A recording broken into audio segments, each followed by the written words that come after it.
Good morning. We begin with breaking news from Nandi County, where a devastating helicopter crash has claimed 6 lives, including that of a sitting member of parliament. This is Kenya News Update today, and I'm your host. We're taking a deep dive into the tragedy that unfolded yesterday afternoon in Mosop. The helicopter, a private charter with registration 5 Yankee Delta Sierra Bravo, crashed at approximately 4:30 p.m. on February 28, 2026, in the Kabi Yet sublocation. Initial reports from the scene describe a horrific sight, debris from the burning aircraft scattered across the landscape, with bystanders gathering near the smoldering wreckage. Authorities have confirmed all 6 people on board perished. The victims include Amu Ru Adikir Member of Parliament Johanna and Jay No, pilot George Wei Re, Amos Keepan J Teach Ro Teach, and Nick Ko Skay. 2 additional bodies are yet to be formally identified, according to Rift Valley Regional Police Commander Samuel Ndanyi, an Assistant Inspector General of Police. Commander Ndanyi stated the helicopter was attempting an emergency landing before it caught fire. The circumstances leading to that emergency remain the central, unanswered question.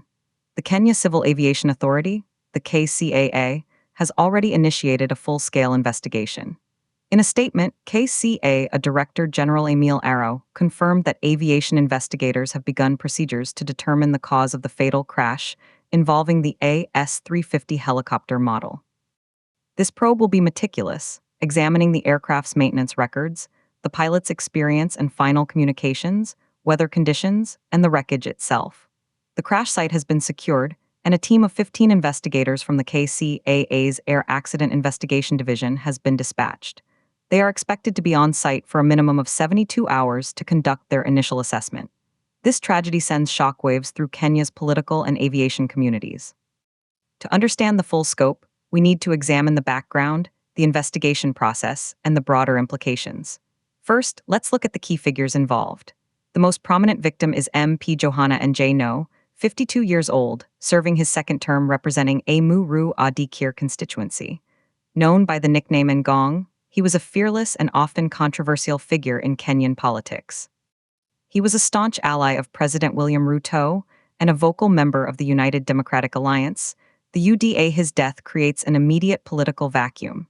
A by-election will need to be called within 90 days, as stipulated by the Kenyan Constitution.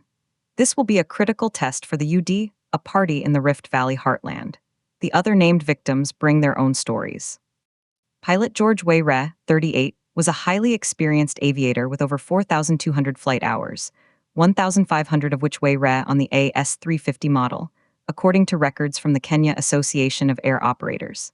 Amos Keepan J Teach Ro Teach, 45, was a prominent local businessman from Eldoret, while Nick Ko Skay, 41, was an agricultural consultant. The 2 unidentified victims are believed to be aides accompanying the MP. The flight was a routine charter from Wilson Airport in Nairobi to a private airstrip near Kapsabet. The helicopter departed Nairobi at 3:05 p.m. The journey of roughly 240 kilometers typically takes about 1 hour and 15 minutes in an AS-350. The last contact with air traffic control was at 4:18 p.m., when the pilot reported being on final approach. 12 minutes later, the crash occurred. Weather data from the Kenya Meteorological Department for that afternoon shows conditions in the Mosop area were partly cloudy with visibility of 10 kilometers. However, localized reports from farmers in Kabi Yet mention a sudden, dense ground mist rolling in around 4:15 p.m., potentially reducing visibility at a critical moment. This is a key line of inquiry for investigators. Now, let's analyze the investigation itself. The KCAA probe will follow international standards set by the International Civil Aviation Organization. The ICAO. The first 24 to 48 hours are considered the golden hours for evidence collection. The investigative team on the ground includes 3 air safety investigators, 2 operations specialists, 1 maintenance engineer, and 1 human factors expert. They are supported by 12 personnel from the National Police Service who are securing the perimeter, which spans an area of approximately 120 meters by 80 meters. The wreckage distribution pattern will be crucial. A concentrated debris field suggests a high-speed, vertical impact, while a scattered field could indicate a breakup in flight or a controlled but failed landing attempt. Early images show a scattered field, supporting the police commander's statement about an attempted emergency landing. The helicopter's black boxes, the flight data recorder and the cockpit voice recorder, are paramount. In helicopters like the AS-350, these are often combined into a single unit called a Health and Usage Monitoring System, or HUMS. Recovery teams are currently searching for this device. Its data could reveal the aircraft's speed, altitude, engine performance, and control inputs in the final moments, as well as cockpit conversations. The investigation will also scrutinize the helicopter's history. Registration 5 Yankee Delta Sierra Bravo is a Eurocopter AS-350B3E manufactured in 2018. It is owned by a private charter company based at Wilson Airport. Records show it underwent its last major scheduled maintenance check, a C check, just 90 flight hours ago, in December 2025. The maintenance was performed by a licensed facility in Nairobi and signed off as airworthy.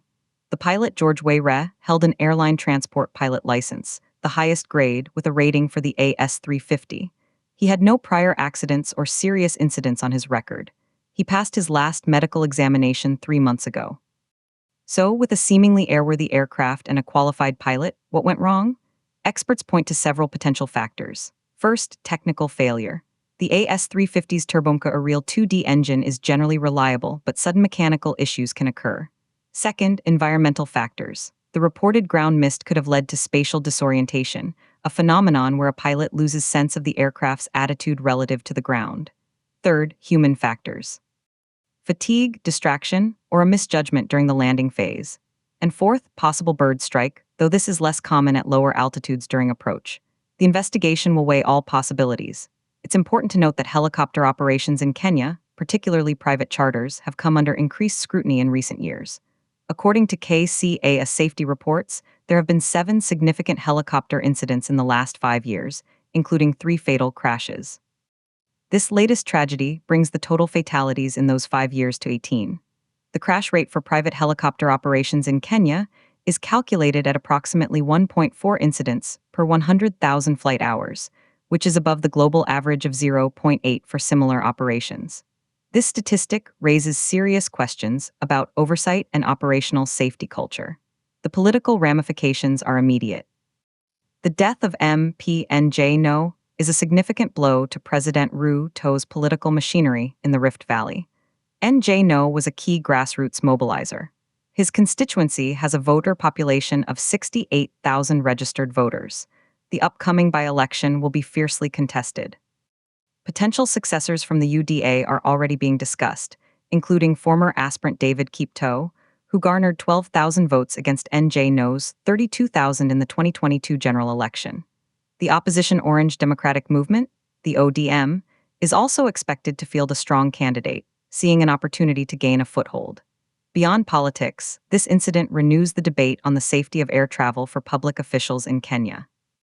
In the last 15 years, 4 sitting members of parliament and 2 former cabinet secretaries have died in air crashes. This has led to calls for stricter regulations on the use of private aircraft by state officers. A proposed bill in 2024 sought to mandate that all official travel by MPS use Kenya Airways or approved carriers with specific safety ratings, but it did not pass. Proponents argue this would centralize safety oversight.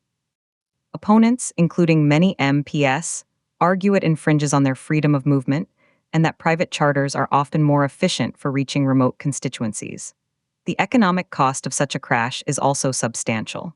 The AS-350B3E helicopter has an insured value of approximately 350 million shillings.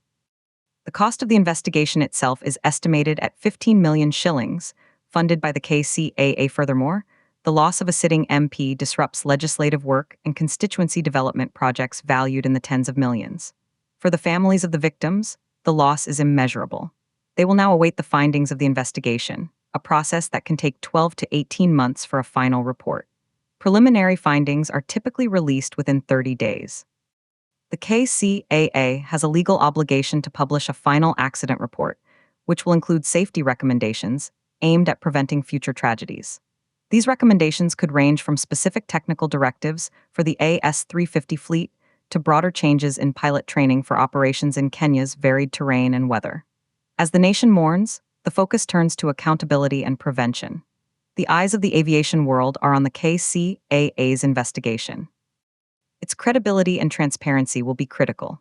For the families of Johanna and Jay No, George Wayre, Amos Roteach, Nick Kosuke, and the two unidentified victims, it is the first painful step on a long road to understanding why their loved ones did not return home. This is a developing story, and we will continue to bring you updates as the investigation progresses. For now, from our newsroom, that is the deep dive on the Mo Sop helicopter tragedy. Subscribe to Kenya News Update today for continuing coverage.